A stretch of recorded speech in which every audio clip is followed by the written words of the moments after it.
ГСП онлайн. Городские новости сейчас. Не у всех горожан праздничные расходы связаны с чем-то приятным. Некоторым водителям придется тратиться на ремонт авто.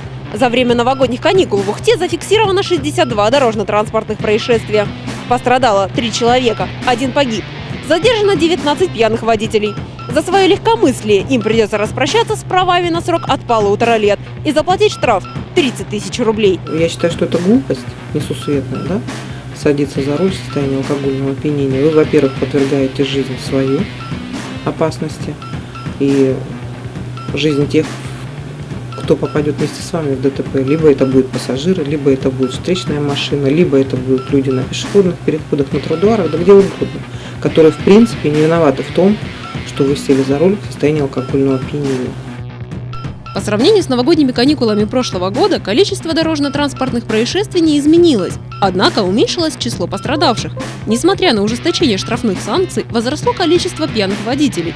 В праздничные дни резко увеличилось и число пешеходов, переходивших дорогу в неположенных местах и подвергавших опасности не только себя, но и других участников дорожного движения.